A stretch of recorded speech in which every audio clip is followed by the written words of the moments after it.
All right. Hello, everybody, and welcome to our Flex Day presentation. My name is Beth Murdoch Gomez, and I am the Student Success Coordinator running programming for the Tiger Academy, which is our student athletes, and I'm also the LGBTQ plus coordinator starting this semester. And today's presentation, just to make sure you're in the right spot, is all about supporting student athletes. So thank you so much for joining us. Again, this is being recorded, and if you have any questions or want me to pause the recording at any time, please let me know. Okay, so today we will just talk a little bit about our athletic programs. Who are the students we're serving? What are the support systems we have in place? What are those programmings? What are the student athlete requirements that we have? And just kind of break things down a little bit more because I'm in like working with the students and I've been in athletics my whole career. And I know that sometimes we just need to add a little bit of perspective and hopefully give everybody a better understanding of some of the pressures our student athletes are facing, and also share a little bit about the data and the student perspective. So for those of you that are new, we have athletics on our campus. Our colors are orange and black. We've got Clyde the Tiger. And our athletics population, our student athletes, we've got anywhere from about 225 in the spring. And in the fall is when we have the majority of our students, and we've got about 300 student athletes in the fall. We sponsored 12 intercollegiate sports. So that's where our college is competing against other colleges. And the sports that you can see on the screen are the ones listed. And individual sports have their different sports seasons, which we will jump into. If you are interested in learning about the athletics side of things, the athletics website is actually not on the Reedley College website. It is rctigers.com, which you can see right here. And that lists the rosters of our student athletes and all the sports we sponsor. It's also a really great resource when you're trying to figure out who coaches what sport. Every semester, I get a question. Hey, who's our new volleyball coach? Hey, we just hired a softball coach. Who is that? And if I'm happy to field those questions, but if you want to look it up, you can go to the athletic department link there, and it will actually give you the list of everybody who's associated with athletics and their contact information. And also, if you're trying to look at a sports schedule, right? You want to see if there's some games coming up. The intranet is amazing. Don't want to overstep. We always want to go to the intranet. But if you're looking for the sports schedule, let's say we've got a baseball student athlete, and they say, "Hey, I've got a game on Thursday," and you're like, "Do they really have a game?" You can go and check it out. Just please know that especially for our outdoor sports, there are rainouts and makeup games. So the schedule that is on there is the schedule at the beginning of the season, and sometimes things do change throughout the semester. So anyway, RC Tigers, a great resource if you're looking for some additional information about the athletics department. And as we go through, if you have any questions, please just feel free to chime in. A little bit about the demographics of our student athletes. We actually skew more male than female. Usually we're at like a 60-40 split. And then our age, we've got the majority of our students are really in that 18 to 21 age range. Hey, Hav, we're talking about our student athletes right now. Um, Cool. and then we've got the ethnicity breakdown. So our college is extremely diverse, and in athletics specifically, we do have many of the impacted populations that we're serving, specifically men of color, that we're really targeting with our support services. So right on cue, I actually asked Javier to pop in right before this slide, which is who's supporting you as you support our student athletes. One of the things that I love about Reedley College is that we really do come together and work towards supporting the students that we serve. And that is also true for our student athletes. So our first line of contact, we've got Javier Renteria, who is on the line. He's our athletics counselor who has tremendous experience when it comes to our campus and serving our students. He is responsible for course scheduling and our counseling meetings when it comes to SEPs. waivers and petitions. He's our go-to person. Counseling 53, he's an instructor for that, and then also provides the transfer assistance, NCAA knowledge, and is also on the Starfish flags. So he is the counselor. I am not. But I am the Tiger Academy coordinator, and as well as we get some help from Coach Lyra when it comes to football. So if you've seen Starfish flags and you see Jesse Lyra responding to those, he's primarily responding to our football flags. Our study hall programming that we provide, we've got 5 hours a week required for students that are either new or have a GPA, a cumulative GPA below 3.0. In the fall, we recorded over 8,800 hours. I got a little bit excited about my zeros there. We have monthly grade checks that we do have students submit by taking screenshots of your Canvas shell. So we get the grades in that way, and we had an average of 76% submitted for fall 24. 619 total, and workshops that we provide, but always looking to add to. We have workshops on avoiding plagiarism, really trying to provide support for the RC scholarship applications, FAFSA, transfer information, whether it's helping people connect with the Transfer and Career Center or just talking about NCAA transfer requirements. And then also I work to prioritize and clear, make contact on the 3 flag follow-ups. And just a quick note on those Starfish alerts, any messages that are included are incredibly helpful when we are making that first point in contact with the students, and it helps us really respond in a timely manner, especially if you're throwing up those 3 flags. So for those of you that are using flags, thank you so much. And when those do pop up, we're reaching out to the students, looping in Javier or head coaches as needed, and especially in those first that first month of the semester where we can really right the ship and course correct. They're incredibly helpful. So thank you for all of your work on that. In addition to those folks, we've got our director of athletics, our head coaches, which they see our student athletes every day. So when I've got an issue pop up, usually that head coach is that first point of contact for me. Like, hey, have you seen so and so? And they've got a really great read on the situation.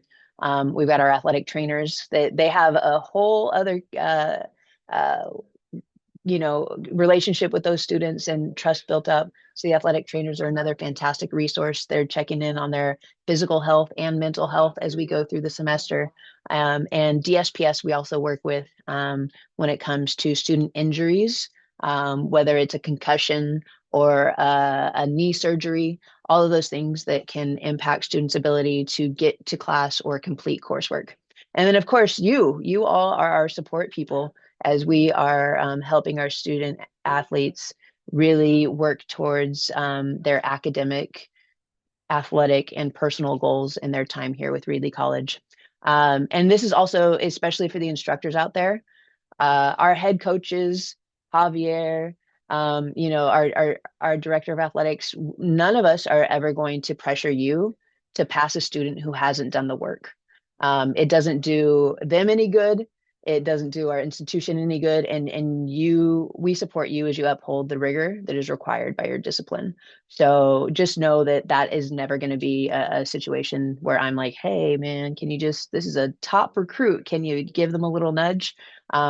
Because they are held to the same high academic standard as all students. All right. A little bit about the Tiger Academy. We did touch on it in the previous slide, but I've worked in athletics my entire career, as I said before. So everything that I really think about in terms of academic progress, I tie back to that athlete mentality. So thank you, ChatGPT, for the image creation there. We talk about having a weight room mentality when we are entering the academic arena. So when you enter study hall or the classroom, as you're approaching the semester, having a plan, right? What's your scouting report? Have you read the syllabus? right? You know how to get to practice on time. You know how to be there prepared with all the things that you need to, and you show up early, and you stay engaged that whole time. So we really try to make sure we emphasize those transferable skills that do exist and are really well developed in our student athletes, and remind them that that same skill set applies to the classroom setting. So having a plan, limiting distractions, good Lord, help all of us with that. Get in, get out, get on with your day. Make sure that we're taking a class and passing a class, and really taking pride in the process, not just the outcome. That growth mindset is so essential for athletes. Any sort of skill development, like that physical skill that they have to develop in their field of play, they have to do that in the academic setting as well. You're starting at the beginning of this 18 or 9 week course, and developing skills along the way, and really sitting in the discomfort that comes from growing and stretching. So it's just a reminder, like they do this each and every day. So make sure that we're tapping in that skill set to really withstand the discomfort that comes over the course of a semester. And then, of course, subject matter specialists, right? We've got our O-line coach, we've got our tutors as well, that can step in and really provide that expertise that can maximize the time spent studying a specific thing. So our student athletes have really specific requirements that they have to meet in order to remain student athletes, to be a student athlete in the first place, and then maintain their eligibility during their time with us. And I'm not sure that that is as publicly discussed out there. So for all of our student athletes, they have to be enrolled full time, minimum of 12 units. But the majority of our students are taking between 15 to 18 units. Some even more than that, because they're really trying to get out of here in 4 semesters, to make sure that they hit the NCAA and NAI requirements to take advantage of potential scholarship opportunities and roster opportunities at that next level. And that's not to say all of our student athletes are looking to go out and transfer and play at the 4 year level. Some are excited about this 2 year experience, but we make sure to put all that information out there regardless of what that next step goal is. They have to meet with Javier every semester, and usually that's twice a semester, to make sure that they've got that initial SEP on file before our first deadline, and then they meet again prior to registration to make whatever adjustments they have to make based on how enrollment was going within that semester. When our student athletes are in season, they are, and I'll get into a little bit of what in season, out of season means. But for example, our spring sports right now, we've got baseball and softball that are jumping into their season, and they'll have at least 20 hours a week, not including their time to travel to away games. So it really is a part-time, full-time-ish job that our student athletes are taking on as they are enrolled in our athletics courses. And that's just a reminder, like the baseball class, it is an academic course. So when they have practice, that is part of their instructional time. So we want to make sure that we're respecting those practice times. When you're like, oh, it's just practice, like you can be late to that. Like, no, like that's their class. So we want to make sure that we're aware of that. Just like we wouldn't want them to miss your class for a baseball meeting. Sorry to keep throwing baseball out there. We wouldn't want to do the same thing for office hours if we had another option out there. For continuing eligibility, our second year students have to pass at least 24 units each year to get that second year of eligibility, and every semester need to pass at least 6 units. And they need to maintain a 2.0 cumulative GPA to continue to represent Reedley College. And that's just the Reedley stuff. They also have these complex set of rules for the NCAA, which is the governing body for a portion of the 4 year schools, or the NAIA, which is a separate governing body that has a completely different set of rules. And these are the 4 year institutions that a lot of our student athletes are trying to transfer to and continue on with their playing opportunities. And so they've got a lot of things that they're trying to manage all at one time. For us, though, the AA or the AS are the things that really meet those requirements. So that is the goal for those students that are looking to transfer out. I like to break things down. I'm a visual person. So our fall sports, we've got our football, our women's golf, women's soccer, and women's volleyball. For those folks, their practice really begins over the summer, and their first competitions begin in August. Their season ends in October, November, depending on playoff situations and bowl games. And they're out of season time for the most part. They are out of season in the spring, but they still do get some competition opportunities. But for our fall sports, the spring is where they have a little bit less contact with us, especially those second year folks. They kind of fade into the background a little bit more in the spring. So, and the reason I want to give the breakdown is as you get to know your students and what sport they're participating in, their level of focus and engagement and the challenges they're facing, it really varies depending on their sport and their season and some of those external factors. For our winter sports, we've got men and women's basketball. So they're in the middle of their season right now. They practice starting in late August. They start games in October, and their season is going to end probably February, March. If you've got basketball student athletes, watch out for March because once their season ends, I was a basketball student athlete. There's like, oh, like I get a week off between my next practice. Like, let's go to the beach. We need to remind them that they're still in class. They still have things going on, and some of those temptations to like lose focus, that's going to pop up for your basketballs in February and March.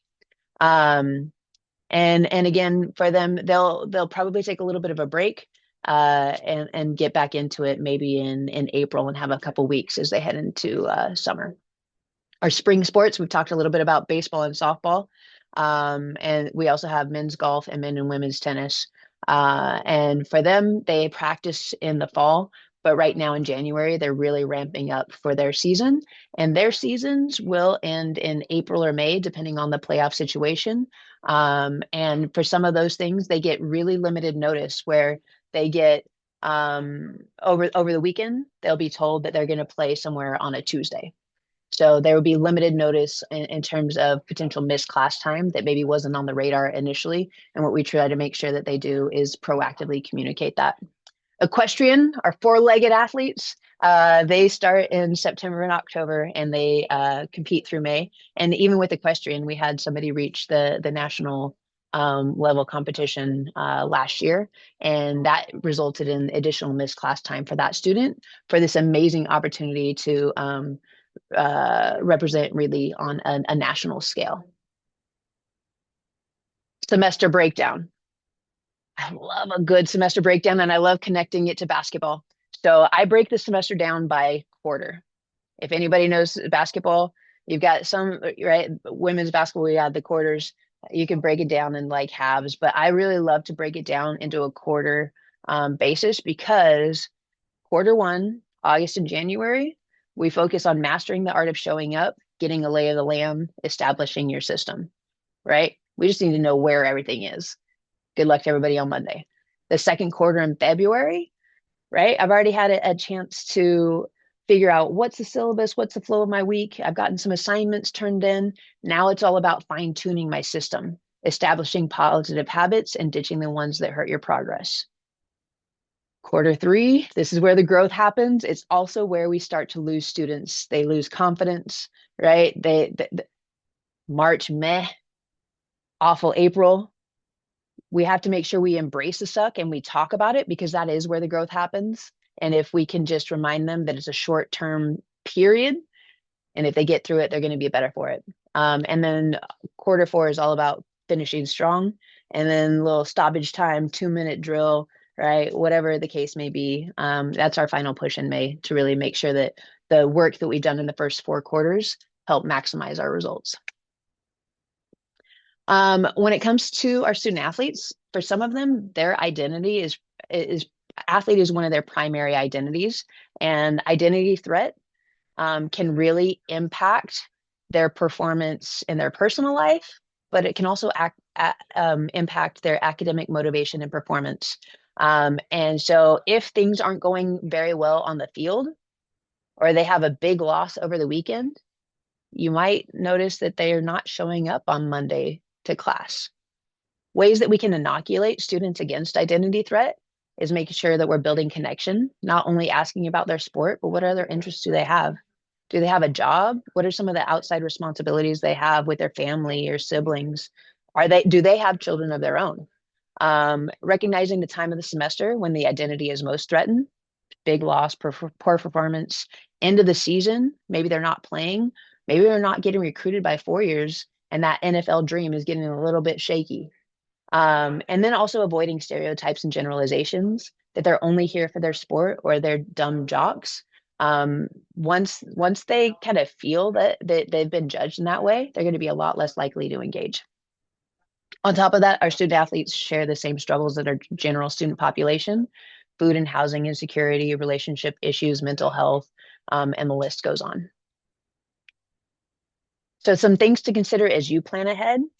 What's your policy on missed class time for competition?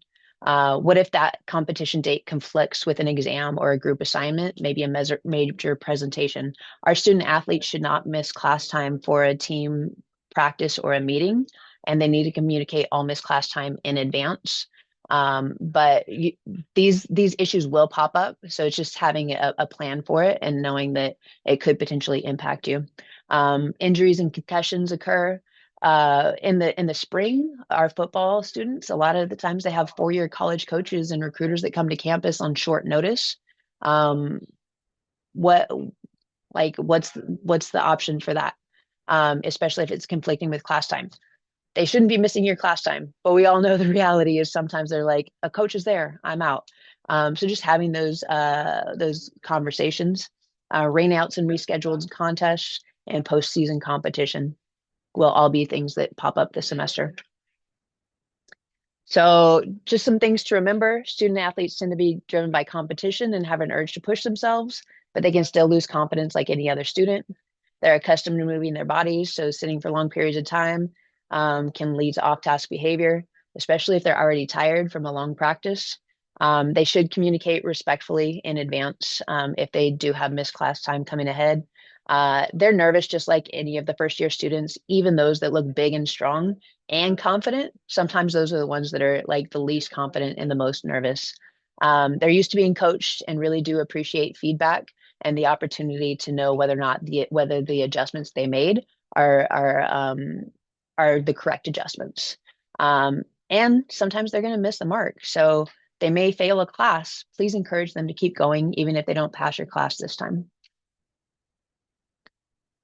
I'm running out of time, so I'm going to go a little bit faster on these next ones. Really, we want our student athletes to go from that athlete identity to really prioritize the student athlete and ideally be that scholar athlete where they're committed to a high level achievement in both their academic and sport endeavors. We did a survey with our students just maybe a year or two ago, and these are just some of the words that they use to describe their time at Reedley College. Overall, the feedback is amazing, and they're excited about the opportunity to continue on with their sport and academic goals and represent our college. But they also want instructors to know how tired and stressed they are, how busy they are, have some awareness of the mental and physical health of students, that they want to succeed. If a student starts slipping out of nowhere, they may just need somebody to check in on them. They're not necessarily lazy, they're stressed. And it can be overwhelming at times. They like it when you hold them to high standards with support along the way because you believe in them. See my humanity, really ask what I'm doing. Sometimes I'm afraid to knock on your door and ask for help. I still get nervous. And this one was really interesting. My sport trains me to act. You're asking me to slow down and think, and that can go against what I've been training my body and mind to do, and it requires a mindset shift. I thought that insight was amazing. I was like, you're going to be all right, man. Sample schedule of our student athletes, right? Like you can see here, thanks to a wonderful assignment that Javier has them do. Our student athletes are packed to the brim. If my schedule looked like that, oh my goodness, like help me. So we've got our student athletes out there doing a lot of things, trying to make sure they can balance all of the things pulling on their times. And with that, it can really push down their window of tolerance when they're tired and they're stressed. And that's where we can really have some of the fight or the flight or the freeze behavior where our students are disengaged and really not feeling that confidence. So it's just a reminder, and to all of you as we go through our semester, to make sure you take care of yourself as we navigate the next 18 weeks. Student success by the numbers. Overall, our students are doing really great things academically. We're aiming for a departmental GPA right at that 3.0 or higher mark so that they have the opportunities to transfer out. We had more than 60 students graduate in the spring, and all of our academic awards have continued to go up year over year. And again, these are some of the transfer institutions that our students have gone on to.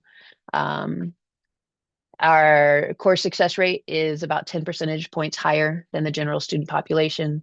And again, in terms of our academic excellence, every year we've been pushing for more and making sure that we are holding that standard for our students. And athletically, in 23-24, 10 of the 12 teams did make postseason playoffs. So not only are they doing great things academically, but athletically, it's been a really exciting time to be a Tiger. So closing thoughts, just what I was hoping this presentation would do is maybe give you some insight so that you can recognize the pattern and the timing of the semester that can help predict behavioral trends. Emphasize again the importance of Starfish as we do have our support team ready to help out with the wobbles that happen throughout the semester. And if you don't want to raise a flag yet, call me, email, text. I'm open. I'm here. We're in it together. So please use your support team when you notice a student athlete starting to struggle or see a change in behavior so that we can loop the crew in. So thank you so much for taking time to learn about our student athletes today. And here's my contact information.